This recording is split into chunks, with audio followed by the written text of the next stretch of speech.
Alola trainers, Sand here. Welcome to Teambuilders, the show where I build custom teams with all my knowledge. Today is the season 1 premiere of the show, and I figured what better way to start off than build myself a champion team if I were the Galar League champion. First is my lead, Shiftry. I chose Shiftry as my lead for 2 reasons. Number 1, it's got a good grass type move in the form of Leaf Blade, which has a chance of landing a critical hit. My other reason for it is because of the fact it has the ability Early Bird. Early Bird is an ability that allows the Pokemon to wake up twice as faster as any other Pokemon. Next on my team is Boltund, and I chose Boltund because of the Strong Jaw ability. For those of you who aren't familiar with that ability, Strong Jaw is an ability which powers up the user's biting moves. So anything like Crunch, Thunder Thang, or Ice Fang will get a power boost as long as you have this ability. Next is Salazzle, and I chose Salazzle because of Corrosion. Corrosion is an ability possibly exclusive to only Salazzle, which allows it to poison Pokemon of any type, including poison types and steel typing. Next on my team is Galarian Rapidash.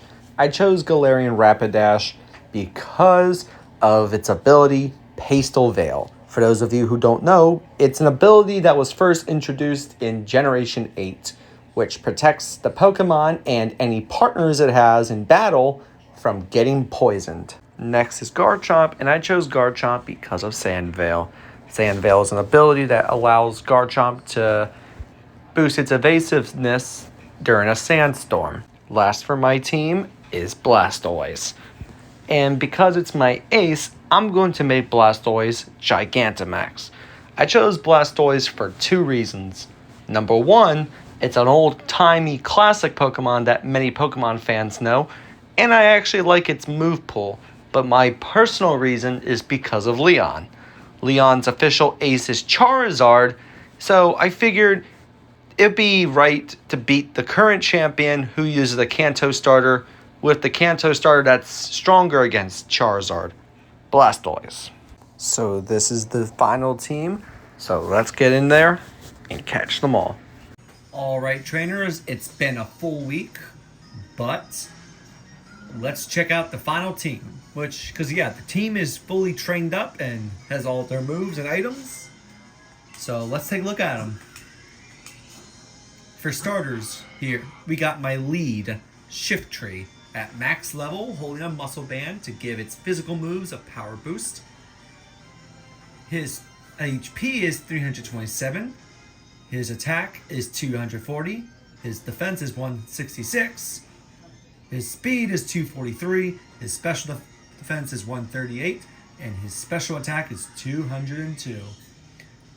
And he's got the ability Early Bird, which means that this Shiftry here will be able to wake up twice as fast as any other Pokemon. And for the move list, it consists of the following moves. Rest, which puts the Pokemon to sleep for 2 turns, but also has a perk where it will fully restore any HP that Shiftry has lost. We have Swords Dance, which sharply raises Shiftry's attack stat. We have Leaf Blade, which is stab for his Shiftry's grass typing, but also has a chance of landing a critical hit more easily. And lastly, a Sucker Punch, which is also stab, but for the dark typing of Shiftry. But since this is a priority move, this will go first. However, the move will fail if my opponent is not going to use an attack. Next is Boltund, who is my speedy Pokemon. And she is holding a Terrain Extender, which extends the duration of a terrain that I set up during battle, whether it be by a move or an ability. Boltund has 286 HP, 212 attack, 162 defense, 293 speed, 159 special attack defense, and 218 special attack. Now you might notice that one attack, that special attack is like 6 points higher than attack, but I assure you that this Bolton in particular is a guaranteed physical attacker. Speaking of that, this Bolton has the ability Strong Jaw, which will boost the power of any biting moves it has. And speaking of its moves, go check out that move list. This Bolton knows the moves Thunder Feign, Psychic Feigns, Crunch, and the Electric Terrain. Thunder Feign is a simple biting electric type move that can make the opponent flinch or cause it to be paralyzed if you're lucky. Next is Psychic Feigns, which is a psychic type move, obviously, but it's also used for destroying Light Screen and Reflect in place of Brick. Next is Crunch, which has a chance of also lowering the opponent's defense stat. And lastly is Electric Terrain, which powers up electric type moves for 5 turns with unless I'm holding a certain item, like the Electric Seed or the Terrain Extender. And Pokemon on the field won't fall asleep anymore until the field is down.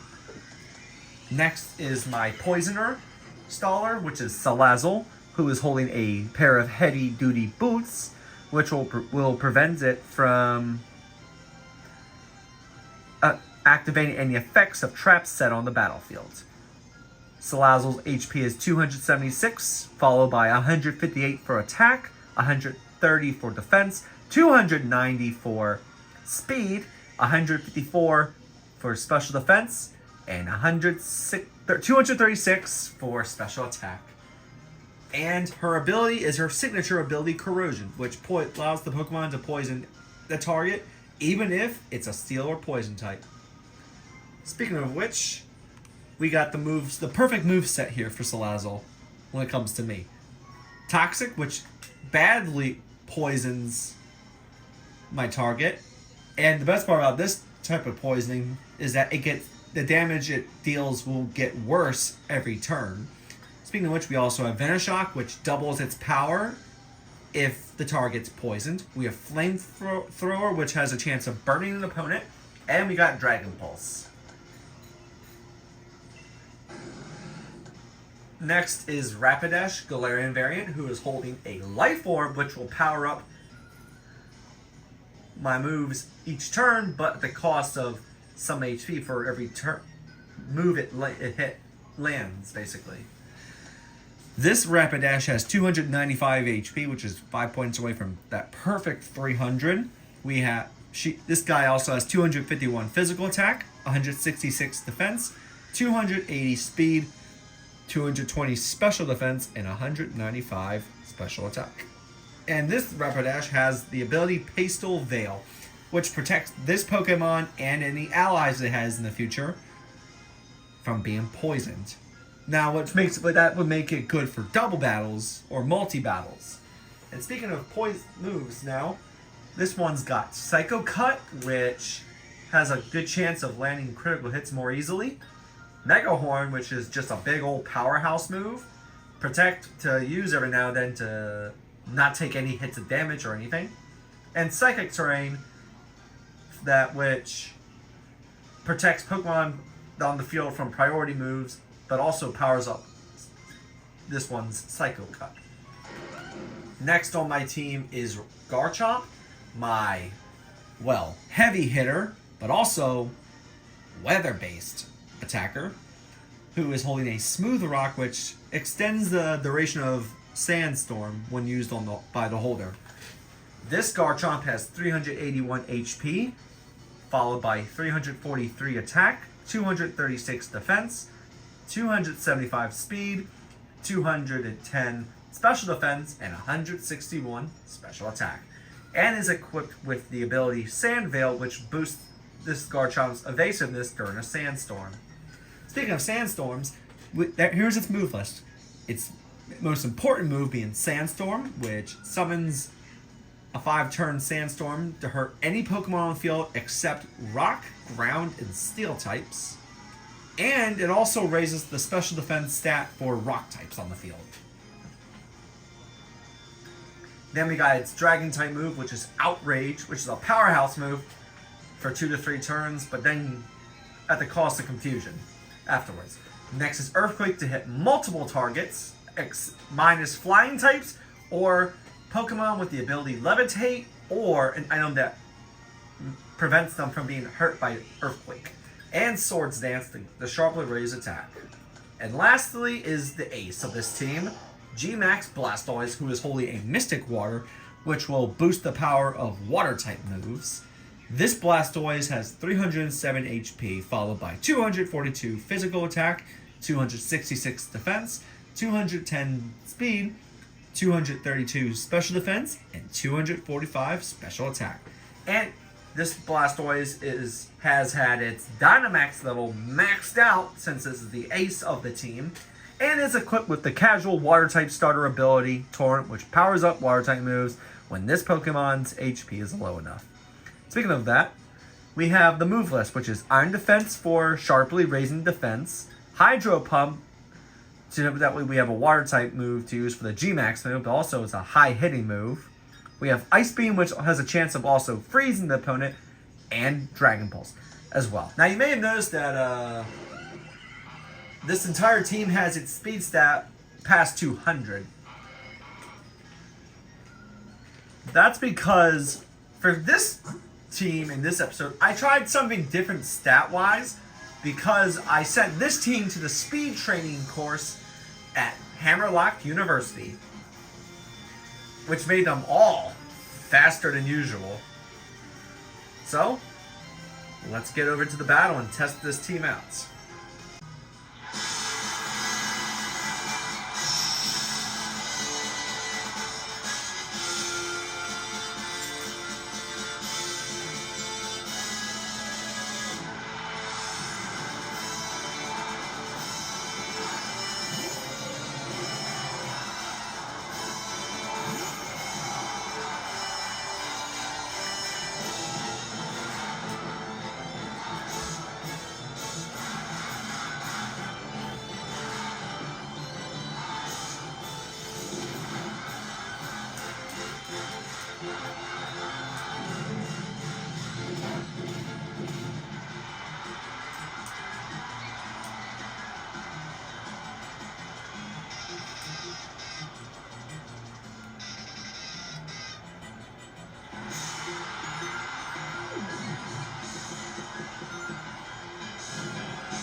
That's going to be it for this season 1 premiere of Team Builders on this channel. Don't forget to leave a like on the video and subscribe to see more content on this channel. Thank you all so much for tuning into this episode of Team Builders. See you all next time, trainers. Bye-bye.